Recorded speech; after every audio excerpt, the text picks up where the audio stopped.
Hello, and welcome to the Hippocrates Health Institute in West Palm Beach, Florida. Each week, we host about 60 guests in our unique, lush, healthful environment. We teach the Living Foods lifestyle, which focuses on a diet of organic, living, raw foods such as sprouts, green juices, vegetables, sea vegetables, and soaked and sprouted grains, nuts, and seeds. We employ wheatgrass juice, a powerful cleansing and healing agent that expedites the healing process remarkably well.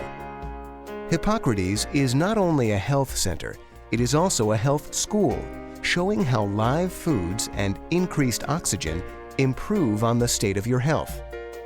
Tests have proven that enzymes and oxygen nourishment help the body to correct any imbalances or weaknesses that encourage or allow illness.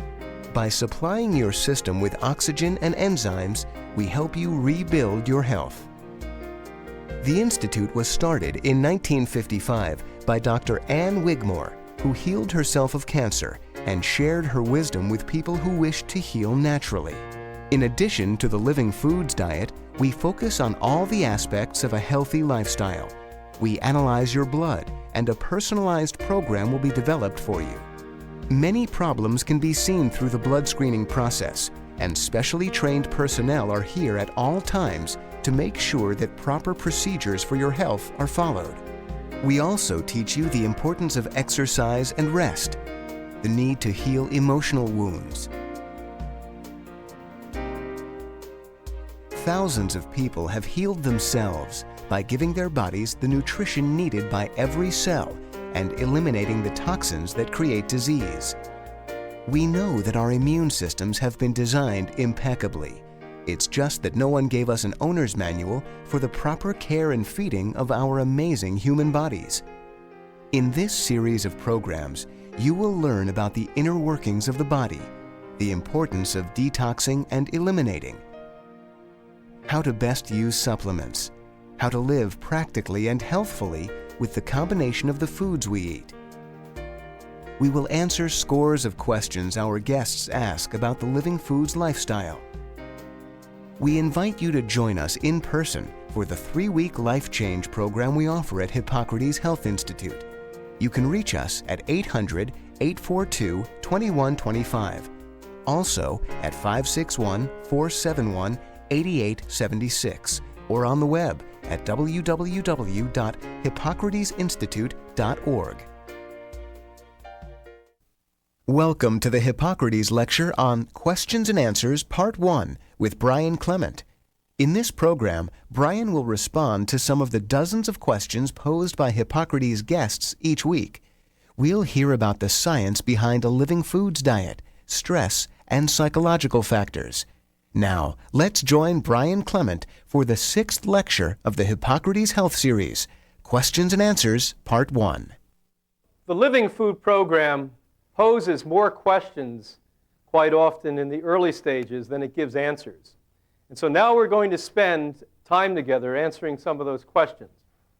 To do this in an organized and efficient way, the first 3 questions I'd like to take are on the scientific aspects of the program. Does anyone here have any questions on that? Yeah, Brian, people on the typical SAD diet don't seem to question the science behind their diet, but they're very picky when it comes to a vegetarian diet, and I would just like to know, maybe some of the scientific reasons for the Living Foods diet. Where do we get our protein, calcium, iron? That's a very good question. Whatever. Very good question. Well, let's start by saying that all of us from the time we were babies and infants have been conditioned by a machine, by a commercial machine that literally has taught us and trained us to have certain belief systems when it comes to diet. And sadly, that machine has introduced us and familiarized us to foods that are addictive, high-fat diets, high-sugar diets, etc. So we have a double problem. First, we've been emotionally and psychologically conditioned to believe that such things as meat and dairy food are good for you. Sugar is not all that bad for you. And they've told us that we're going to starve if we don't have these types of food. The second problem that we have is when people, as you pointed out, accept the typical average diet that's consumed internationally, which is a bad diet and tends to be more and more by the year a fast food diet with fast fats and fast sugars and chemicals and pesticides, etc. Why don't they question that? Because this appears to be abnormal to them, and since they have grown up with that and it surrounds them, that appears to be normal. So let's look and hit the three major issues that these types of people and commercial interests try to utilize to attack and to denounce or demise what we're talking about here with living food. The first one is with protein. I was literally told when I was being educated, even in postgraduate education, that we could not live without animal protein. Now let me just tell you what a statement this is, and how poor a statement it is, and how dishonest a statement it is. All protein that is consumed by the human body must be predigested protein that breaks down to amino acids. We now know in the 21st century that there's about 8 essential amino acids that your body does not have in them, that we must gain from food itself. Now, to say that animal foods, be it red meat from a steer or chicken or fish, is a good source of that protein is totally off base. What we would have to do when consuming meat is take on an average of 3 days to pass that through our body with an absolute inability to break it down into those 8 essential amino acids. One step further, people who consume meat in the way that we consume it, slaughter it, freeze it, then cook it, are not gaining complete protein from that or all those 8 essential amino acids. So most meat eaters in our cultures around the world today are literally starving from protein deficiency. And a lot of the large distended stomachs that you see that we call beer bellies are protein deficiencies. You would see this utterly in average third world countries. You would see this with the children. We see it with grown adults in most parts of the world that are so-called civilized. Now, what sources of protein are there in the Living Food Program? Well, the Hippocrates Living Food Program is the #1 most protein-rich diet on the planet Earth. As many of you know, we give you green drinks, and we tell you that every day for the rest of our life we should be consuming at least 2 green drinks that are about half made of sprouts. Why sprouts? Because sprouts are on an average between 10 and 30 times more nutritious than the best vegetables, which would be things like mustard, greens, and kale, etc. What you have to know is that one of those green drinks that are half made out of sprouts generally provide for us the protein the average person consumes in 2.5 days. And we're telling you to consume 2 of those minimally a day. Sesame seeds have complete protein, meaning they have the 8 essential amino acids. Sunflower seeds, 8 essential amino acids. Flaxseed, 8 essential amino acids. Wheatgrass juice. If one were to weigh 150 pounds and consume 4 ounces of wheatgrass juice, it's enough protein for a day. And on this list grows. Now, the difference between living food and vegetarian protein versus the animal protein that we just pointed out doesn't provide the 8 essential amino acids is quite simply that when you sprout a seed, these amino acids are already predigested into the amino acid form from the protein. So the body doesn't require hours to do it. It requires minutes and generally under an hour to absorb the proteins from these sprouted grains, seeds, nuts, and beans. The #2 issue they always talk about is calcium. Now, ironically, we discovered calcium in green vegetation. Those creatures that are the largest creatures on the planet consume green vegetation, such as the blue whale, such as the elephant, such as a gorilla. And when you look at these incredibly strong creatures and large creatures, they are getting all the calcium they need to provide their bones enough strength to hold up tons, not pounds, but tons. So obviously, where should humans get it? From green vegetables. And the best source happens to be from sprouts that are green. Why? Because once again, you've broken down the carbohydrates into simple sugars, making it incredibly easy for the body to then digest it into the cell. Why? Once again, sprouts are 10 to 30 times more nutritious than the best vegetables. There's no calcium deficiency on a living food diet that's consumed correctly. The last one is B12.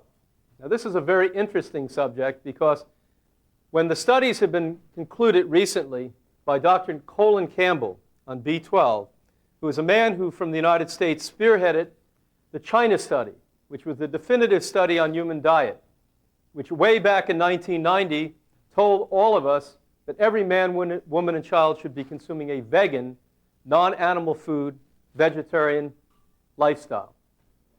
He's a little bit shocked when that information came out, and being the lead scientist from the States, because he was a meat eater. And just like you and I brought up in the culture that told us you were going to starve from a B12 deficiency.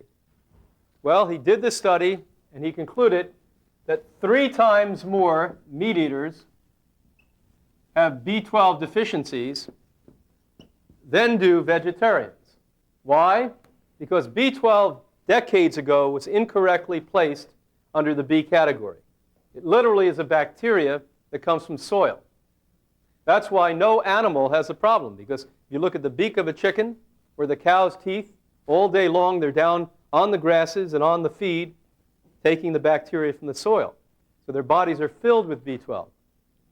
The old ideology on this was that if you consume the animal, you would get the B12. But what happens with the bacteria if you cook it? If you cook that animal? Kaput. Finished. So you're not going to acquire the B12. But guess what? Yes, 1 to 3 vegetarians had B12 deficiency. What type of vegetarians? Like average vegetarians listening today to this video. An awful lot of cooked carbohydrates. Cooked kills bacteria.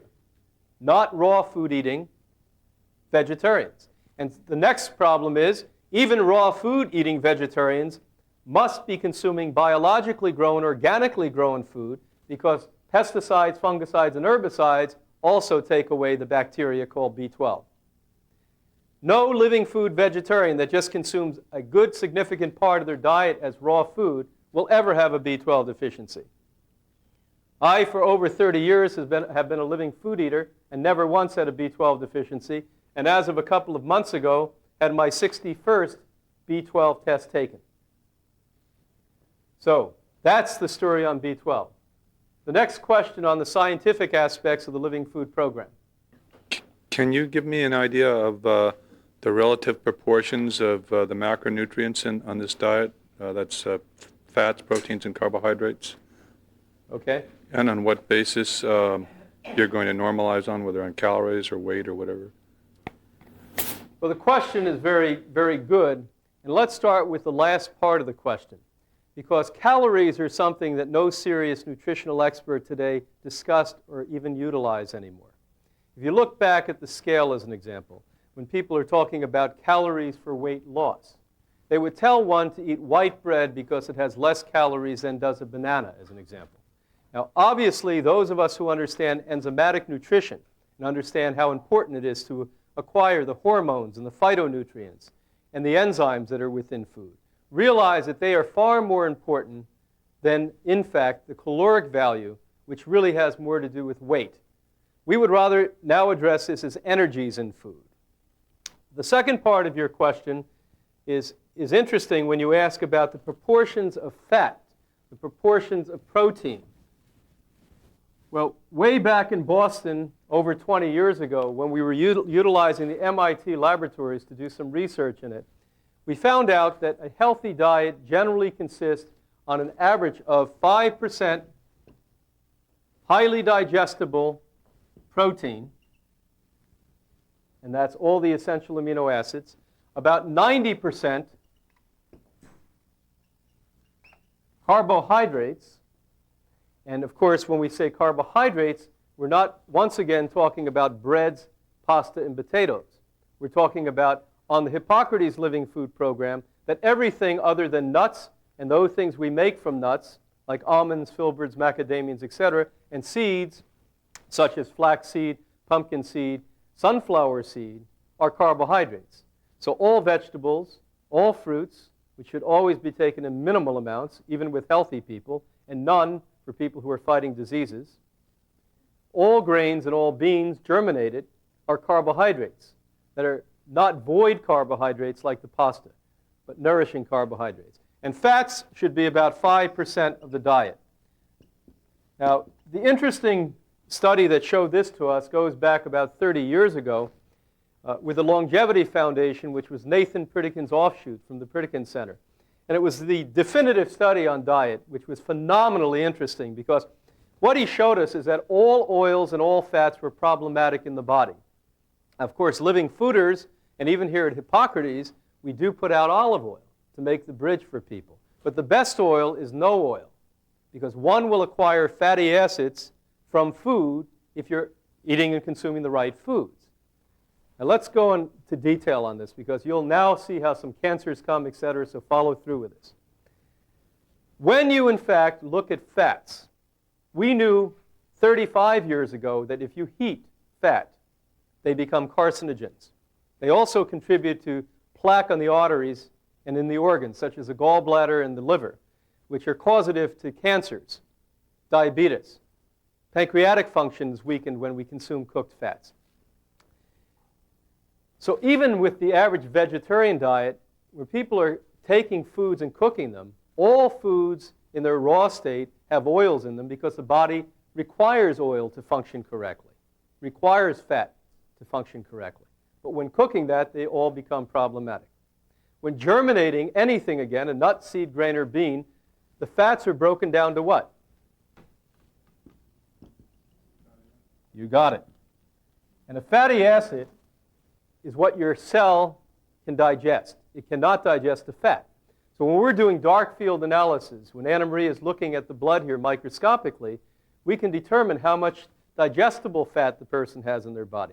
So one needs small amounts of fat that you acquire from germinated seeds, nuts, grains, and beans, and supplementally from things like algae, which have a phenomenal amount of fats in it. The best source of fat in the vegetable kingdom is from hemp seed. Hemp seed has all of the essential fatty acids that mankind has already discovered. And let me also state that the many we have yet to discover will eventually be found in these type of foods, where animal fat is limiting. There is a big upturn in people consuming fish. The fish industry have done a diligent job in commercializing the consumption of fish. They also don't tell you that the fats that cause clogged arteries and cancers and other diseases are there, and when people are cooking fish, it's even worse. When people are not cooking fish, you have a secondary problem where you're going to acquire amoebas and parasites at the highest level you possibly can within food. When we're looking microscopically at a fish uncooked, it's unbelievable what you find. And even after cooking, in most cases, about 72 of the cases we checked, percent of the cases we've checked, you actually find parasitic or amoebic activity still there. So this is about the proportion: 5% protein, 90% carbohydrates, and 5% fat. Now, will that change if I have an athlete? Of course. If I have an athlete who's running 25 miles a day or biking 50 miles a day, we would change the fat content and a little bit the protein content, and we would create higher density carbohydrates. So when I'm working with an athlete, I may give more sprouted grains, more sprouted beans to that individual. When I have a thin person, and one of the problems with the living food diet is people get thin because a living food diet is only part of lifestyle. One also must exercise. And the only weight that we really want on our body is muscle. It's that simple. And the only way you're going to get muscle is not by eating food, by eating the correct food that we now speak about, like grains and beans, and lifting weights. It's that simple. And that's what we have to do, is make that understanding get into our heads. We also have to know that when we're consuming such things as the green drinks that have the fatty acids that are from seeds in there, there's an awful lot of fatty acids included in that. The omega-3s, omega-6, omega-9s, right down the list. And so one of the big problems we had back years ago when we were editing one of Ann Wigmore's, our founder's books, we had to look at the caloric value because we were still back in the 80s, early 80s, being told we had to look at caloric value. We found out that a green drink had an astronomical amount of calories in it. But if we had placed that in the book, people who were on weight loss diets would not have consumed the green drink. And I don't know anyone in the history of Hippocrates' 50 years' work that ever got heavy from drinking a green drink. But my God, you look at the old school, it has enormous amounts of calories. Okay, now, does anyone else have any questions on the scientific aspect of the program? Brian, could you explain the scientific basis of the diet as a therapy for cancer, not just as a prevention, but as a therapy for cancer? Well, that is an answer that can be better given today than it could have 10 or 15 years ago. University of Maryland, by mistake, we discovered something that is phenomenal called phytochemicals, also named phytonutrients. We started to notice microscopically that there were certain pigmentation from foods, vegetables, for instance, that were following viruses and molds and yeast and fungus and cancers. And the gentleman took time, rather than to denounce it and just say these are pigments, to notice what was occurring and started to then catalog and categorize these. We then named them phytonutrients. Now let me start by saying that if you took everything we've ever learned in nutritional science and put it together, the discovery of phytonutrients outweighs everything. This is the most significant finding ever in the history of nutritional science. It is profound to think that within fruits and vegetables and those foods that humans should be consuming, that God, or nature if you would, actually placed elements that weren't only there to prevent you from getting a disease like cancer, but also if you contracted cancer, help you eliminate it from the body. Now, we had a medical physician come here and heal herself of double breast cancer that metastasized to the bones from Israel, and back in 1984 conducted a governmental study on wheatgrass, just as one example, and found that there were 4 or 5 different phytochemicals that were literally attacking melanomas, sarcomas, and carcinomas, just in the wheatgrass. No less the other sprouts and the other vegetables that we're consuming, etc. So let's start by telling you that these elements, these phytonutrients, phytochemicals, are the main and most significant reason that cancer can be avoided and eliminated from the human body. Our secondary understanding are enzymes. Now, when you look at enzymes, the body is first and foremost electric. All of your cells have electron activity in it. We actually determine the health and life of an individual based upon electron activity of the body medically, when we're putting you on scans and looking at your body and testing to see if your heart's functioning the way it should. It's all based upon electric. Enzymes that are from raw vegetarian food, living food, provide for you the electric that your body requires. It's the only way that nature placed in our environment for us to consume these additional particles of electric. And without them, we're in trouble. With them, we ever increase the electromagnetic frequency of the cell, which when a free radical comes into the body, the electromagnetic shield prevents it from eating the cell and breaking it down, which is the beginning of mutagens that mutate a cell into what we eventually could call cancer. So this is a secondary factor. The third factor in cancer itself is a nutritional effect. Now, we've known for a solid, well, a little bit less than 100 years now, that for vitamins, minerals, and proteins to be digested into the human cell, to become part of your body, your tissue mass, your bones, everything about you, it required oxygen and enzymes. Starting in the 1970s, we could have added hormones, and now, starting 10 years ago or so, we can add phytonutrients. These 4 elements allow vitamins and minerals and proteins to be digested into the cell itself.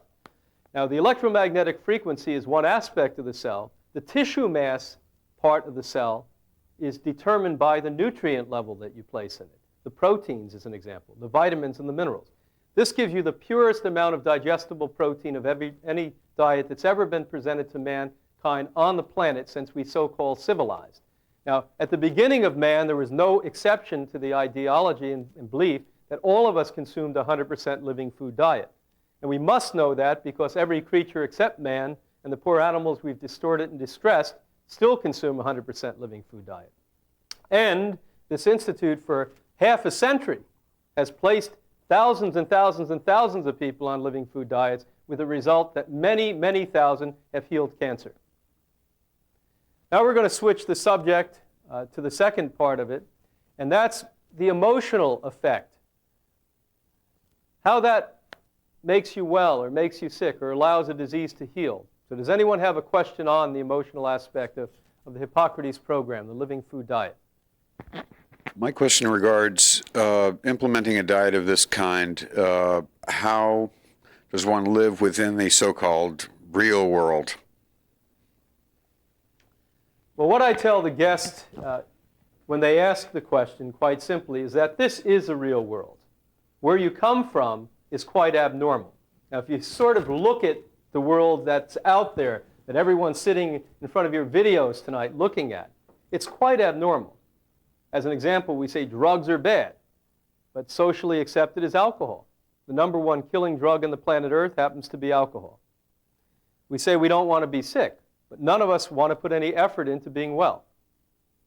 For instance, in just North America alone, over 80% of us do not exercise on a regular basis. Forget the diet.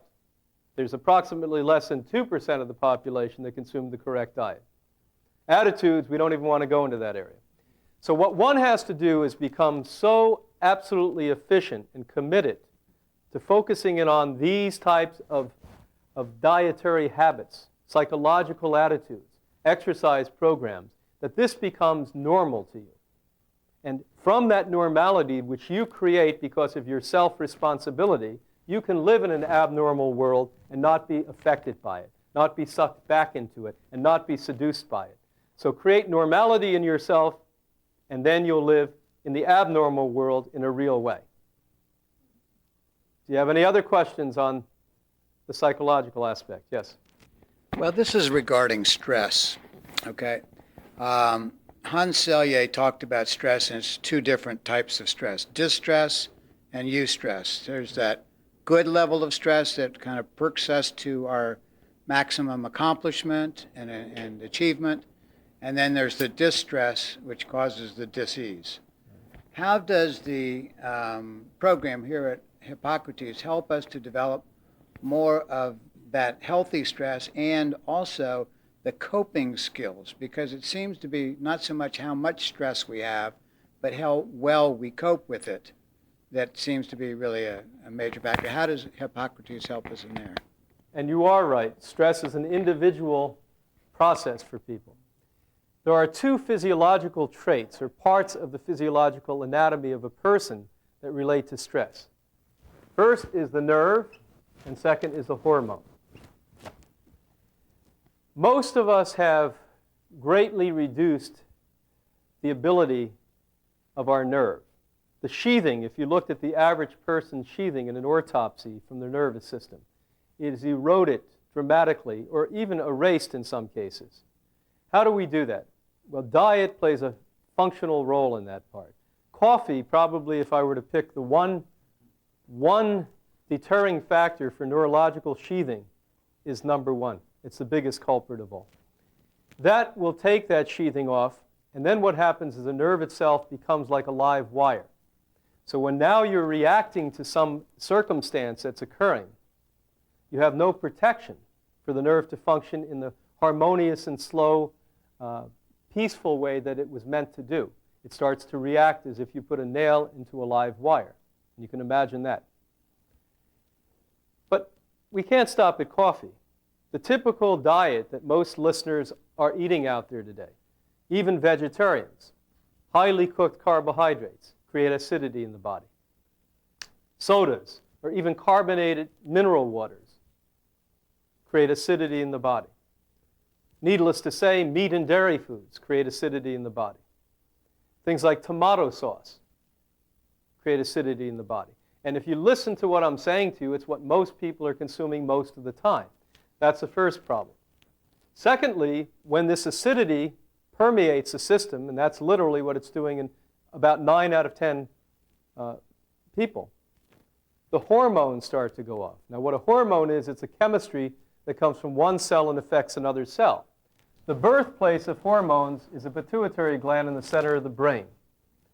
All hormones this chemistry that comes from one cell and affects another cell, somehow initiated up here in the center of the brain, went that down through the other glands in the body, and functionally was dispensed to the part of the body that needed that hormonal reaction at that point, be it psychological or be it physiological.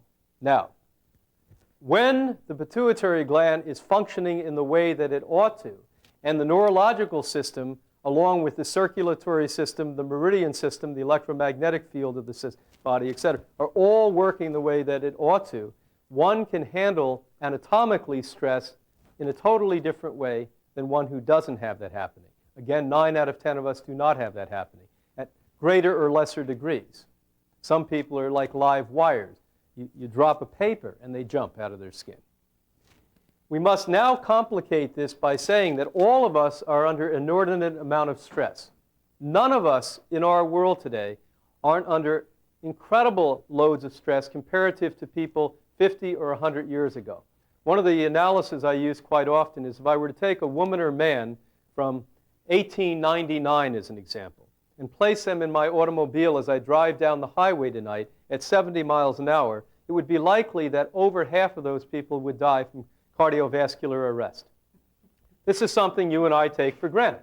We just take these things for granted. Needless to say that if you don't have enough stress in your own life because you don't feel responsible, you don't feel loved, you're not living your passion, this is why we feel stress, then you can just turn on television today. You can find out what part of the world is blowing up or who in your neighborhood was assassinated in the last 24 hours. So we have stress. Plus that, we all live in a way that is unlike humans' real mission. What we really want to have is love and happiness. That's all we want.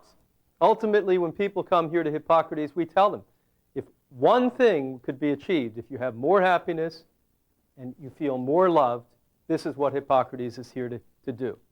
Because ultimately, it's that love and happiness that make people live in the correct way because they honor themselves, they value themselves. They'll follow through with this. They won't sabotage their life. And so these combinations of anatomical and psychological issues today in the 21st century are why we have such a problem. I don't know if I would concur with the idea that there's something called good stress. I would concur with the idea that all of us need to be ignited somehow. And I would rather be ignited from my passion and to be fulfilled than to be ignited by something that's causing aggravation to me. And that's really up to you. You have the ability to manipulate that. Okay, the third question on the psychological aspect of living food, or how it affects you, how it can improve your health. Thank you. I know when cleansing a lot, how we start to have cravings towards things when we go through emotional ups and downs, and wondering if you can address how to deal with that and how that plays in. Yeah, I think if you were to take the one physiological reason that people have up and down, it's called blood sugar. Now, after years of studies on blood profiles, we're very clear that in the majority of the world's population that we call civilized, that approximately 65% of us have blood sugar disorders. Now, does that mean we have low blood sugar or high blood sugar? And the answer is no. We may not yet be diagnosed with hypoglycemia or diabetes. But we're on the border here. We tend to be low or we tend to be high. So when people change their diet, especially from the typical diet with cooked carbohydrates and sugars in it, etc., you've been propelling your body synthetically with this euphoric feeling. Now we cut all of that stimuli out, and we tend to want to go on living foods to those things that are very similar to those stimuli. So we overeat, or we eat too much fruit, or we drink too much fruit juice. We tend not to want the greens and the things that are going to stabilize blood sugar. The greens with the amino acids will stabilize it. As a matter of fact, that's why we've never seen an adult onset diabetic, a type 2 diabetic, who stayed on the Hippocrates program who did not correct their problem. That's why we've never seen a low blood sugar person not correct their problem. I began as a low blood sugar person. I'll go one step further. That every single person who had low blood sugar or have low blood sugar, if they stay at that level, will eventually become a diabetic. Unless you're born with diabetes, you first had low blood sugar. And then one day, like this, it popped up from below 65 as a low blood sugar to above 115 as a diabetic. Now, it's protein that will regulate that. Sadly, the physician or the ill-informed conventional nutritionist, which are most of them, are going to tell you to take a chunk of meat or cheese, which we studied and found that cheese takes about 700 times more energy out of your body than it gives you, and meat, red meat, a little bit under 1,000 times more energy out of your body than it gives you. So it does nothing for your blood sugar. Ironically, physicians with diabetics also are telling them to drink fruit juice, literally to take candy bars. And that's like taking a dope addict and saying, I'm going to give you dope and make believe your addiction's gone away. It doesn't work. And so what we need to do is to take away all forms of sugar, and that will be the physiological reason. The emotional reason's quite different. If you took a silhouette, just a line silhouette of an individual, and if you were to analyze most of us, and of course this isn't literal, I just want to create a picture for you. Most of us have big gaping holes in our person. They're voids. And those voids are there because we don't feel, as we spoke earlier, about love. We don't feel loved. We don't feel cared for. We don't feel secure. And so what we try to do is, in lack of the sensitivity and sensuality of companionship and relationship, we try to fill it up with food. Food has been a great pacifier. We in our cultures have literally been trained to look at food as a pacifier. We look at food in three basic ways: sensually, socially, and sexually. And that's what we're trying to fill. So you have a double whammy on this one. The first whammy is certainly blood sugar, and the second whammy is your emotional stuff. So it's a combination. That's why here at Hippocrates, a good part of the program is working on people's emotional state. At the same time, we're working on the dietary end of the program. Okay, now the next subject that we're going to speak about are foods themselves. Maybe you have a few questions on foods within the Living Food program. Yes? What do you have to say about soy?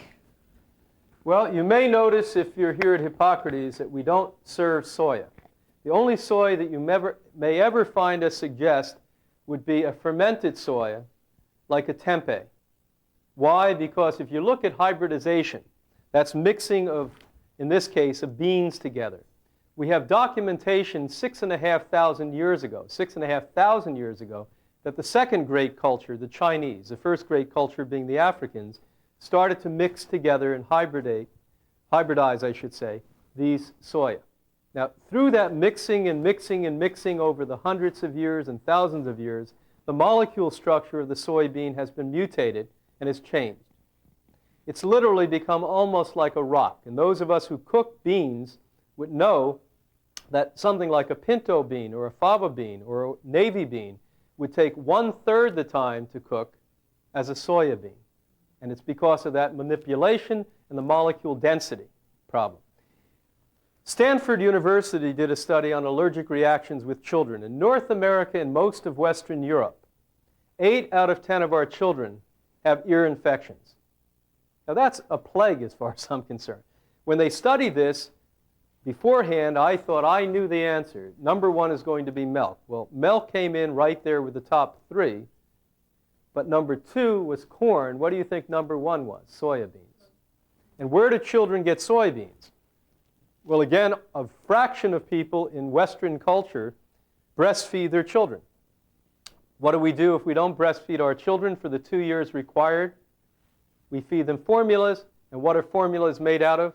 Soya in most cases. And soy is indigestible for an adult, no less a child who hasn't developed the enzymes to digest foods of this level. So soys are pretty much off the list. Therapeutically fermented soys can be used to actually help to stop the blood flow to tumor masses in the body. But all other forms of soy, such as tofu, are literally a joke. And if you really look behind the scene at the so-called propaganda that the health industry is placing out and telling you that in Asian countries there's less cancer, check it the second time. You're going to find higher incidence of cancer in large metropolitan areas in countries like Japan than you will in the United States or in Western Europe or many other countries around the globe. Yeah, it's a misnomer. Second question on the dietary end of it. On nuts and seeds, must they be soaked and sprouted?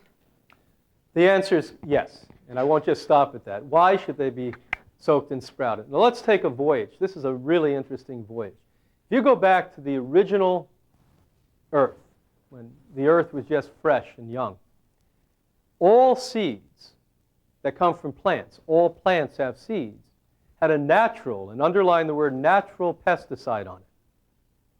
That was literally there in that geographic location to resist the insects, or in some cases, creatures, animals, that would attack and eliminate that plant. Now, isn't that amazing that nature's wisdom literally put natural pesticides to preserve the plant when it was in a geographic location? Now look what we've done. Here we sit in Florida. It's estimated that over 80% of all plants in Florida come from someplace else. We would look quite different if we didn't import plants. And most places in the world, we have the same thing occurring. So they started to mix this plant with that plant, with this plant, with that plant, and before you know it, you have a whole mess of these enzyme-inhibiting chemicals that were there for totally different reasons than we have today. So when you soak and then sprout any seed, you literally are taking away those enzyme inhibitors, unlocking that plant's vitality, and giving its energy back to it. It goes from literally a seed to a green vegetable plant. This is why eating grains themselves in small amounts is permissible in some cases, but in some cases not even small amounts of cooked grain are permissible. Whereas sprouted grains are always permissible.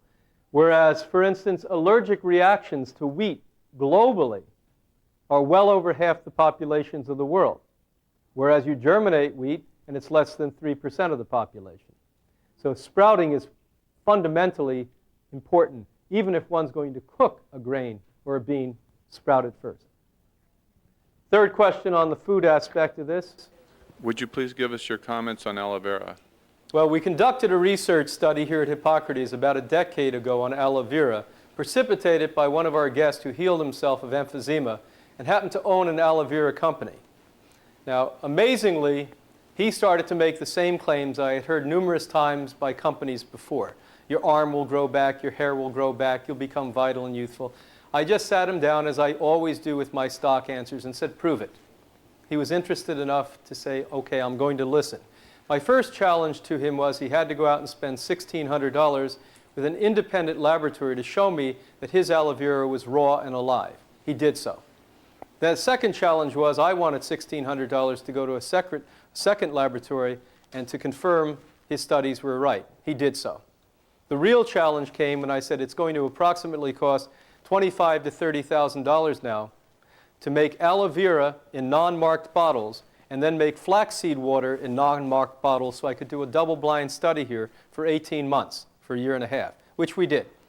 And a little under 300 of our guests participated in control study, where half thought they were on aloe, the other half were on aloe.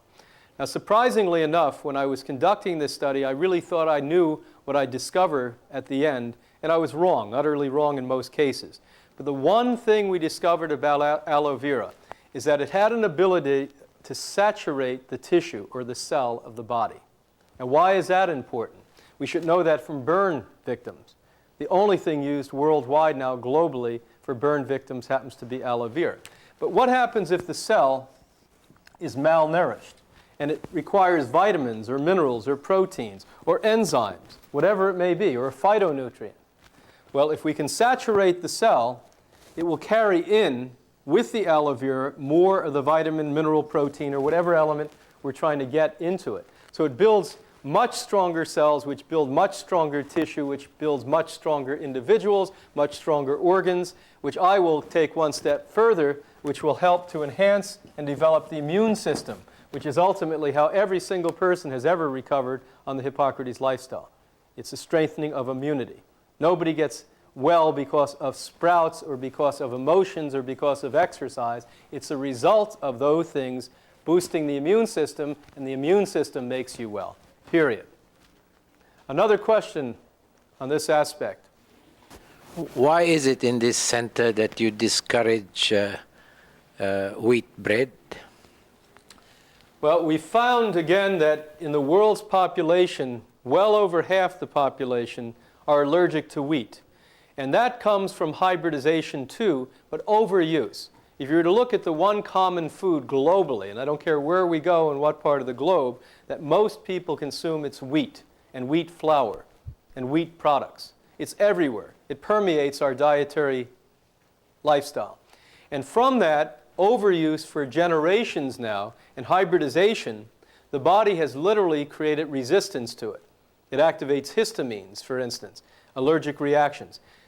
It goes as far as creating celiac disease. There are certain groups of people that are very commonly getting celiac disease. Northern Europeans are commonly getting it. But globally, in the East, in the Middle East and South America, allergic reaction to wheat are very well founded. A lot of us don't have symptomology. That's the other interesting thing. I've seen it cause everything from almost dyslexic conditions, where when a person's eating wheat, they may not have a runny nose and a red eye, but they literally go to turn right and they turn left because it cross-circuits the brain. Now that's not as common as runny noses and eyes. Instead, ringing of the ears, bad breath. All of these things are contributory towards wheat. What about brown rice? Brown rice happens to be, out of all grains, the most tampered with. The great culture, the second culture, the Chinese, of course, who were hybriding the soybeans, were also hybriding the rice. And so that's why rice takes, if you're sprouting it as an example, 6 hours of soaking a day and 5 to 6 days before it germinates. And by the way, provides for you approximately 1/4 to 1/2 the nutrition that most other good grains do. So you're getting far less nutrition, far more labor. And why? Because of what they've done to rice over the years. And these are common foods within certain cultures. As a matter of fact, if you were to look at the one food that's widely used globally, it's rice. And if you look at those cultures that use rice the most, they, just like wheat, have mass amounts of allergic reaction. There are certain cultures within the Spanish world that literally have 75% of them allergic to rice. Interesting. China, as an example, 64% of the population allergic to rice. Okay. Now we'll answer 2 more questions on any subject that you may have. I know that in your program you downplay fruit quite a bit except for lemons, but I understand that if you pick it when it is ripe, it is not as acid forming. And I'm wondering, living here in Florida, if we have neighbors who have, say, citrus fruit trees and we're able to go out there and pick it ripe, is it okay to do more fruit than what you're advocating? Well, you're actually asking a question and very well articulating the one cause out of the 2 causes we have not to consume large amounts of fruit, and that's the ripeness of it. So let's place that up on the board. But the second one is something called sugar. Okay, now, all fruits, including organic fruits that you'd buy at your favorite organic grocer, are almost always picked on ripened. Why? Because if they were to pick a fruit ripe, its perishability would be unbelievable. Days, as an example. You picked a ripe plum, you may get 5 days. A ripe peach, you may get 4 days before it's starting to decompose. And so they must pick these, for commercial reasons, often a month or 2 months early. Citrus is an example. A citrus that's picked ripe may have 14 days shelf life. One that was picked 6 to 8 weeks early may have a 6-month to 8-month shelf life. And it's all about the enzymes in it. As the enzymes start to develop more and more, the ripening occurs. When they're at their peak performance, the electromagnetic frequency of the enzymes, it's now going to be very close to decomposing. Okay? Now the electrons are going to start to dispense the tissue, or in this case, the fruit itself. So that's our first problem, finding ripe fruit. If one happened to be near a tree that you had fruit fall to the ground, or you played with the tree and it fell to the ground, that's the type of fruit that you would be taking if we did not have a sugar problem. Now, let's go to that, which is probably the larger concern to this one.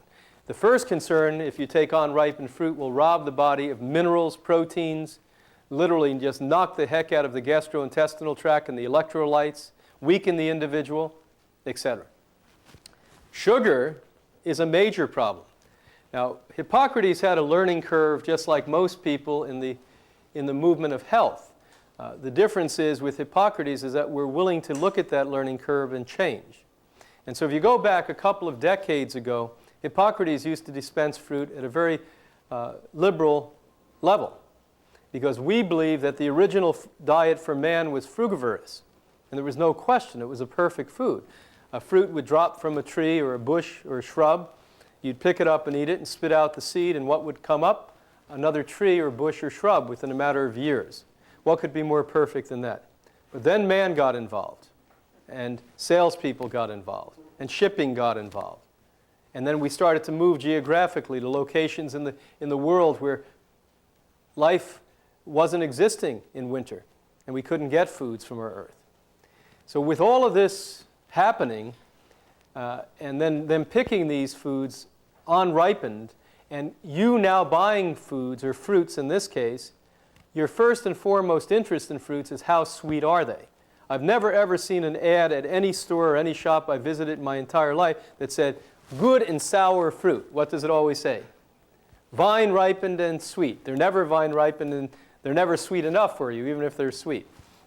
So with that said, Hippocrates a couple of decades ago started to look at the effect that sugars have on disease. Now, the unfortunate thing is the health industry has done a great disservice to us. They've convinced you white sugar is a bad guy, as an example.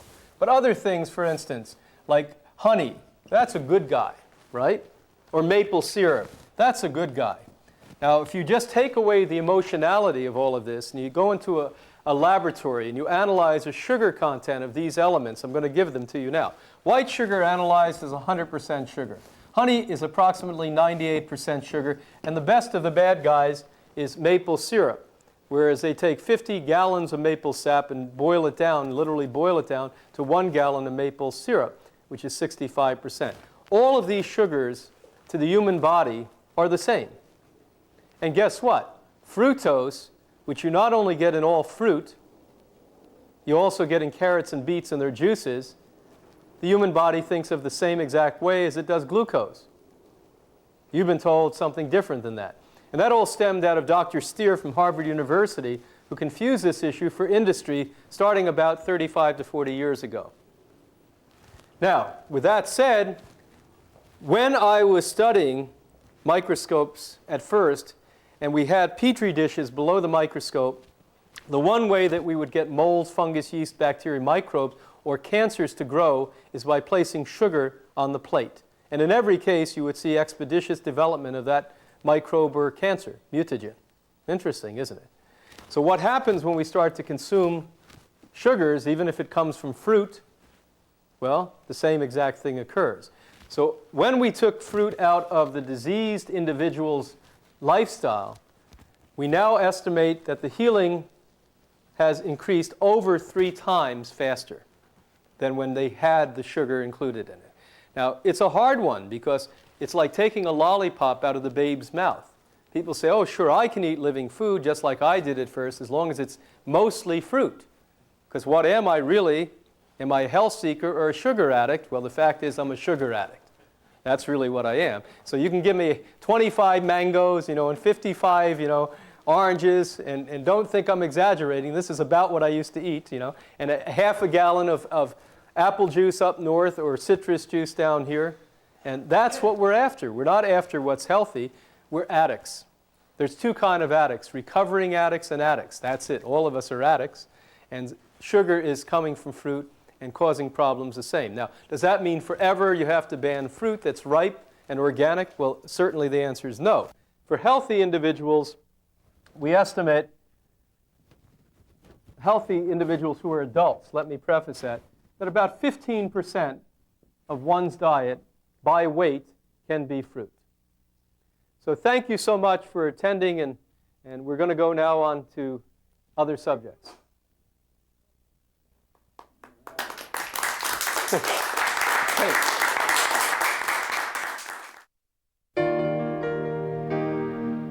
Hippocrates is a 501c3 nonprofit educational organization. Our lifelong mission is to educate people on how to live a healthy lifestyle. Whether you are an alumnus watching this program for a review or seeing our work for the first time via these programs, we hope you will learn, grow, heal, and live to your highest potential. If we can assist you to do so, it is our honor, our privilege, and the reason we are here.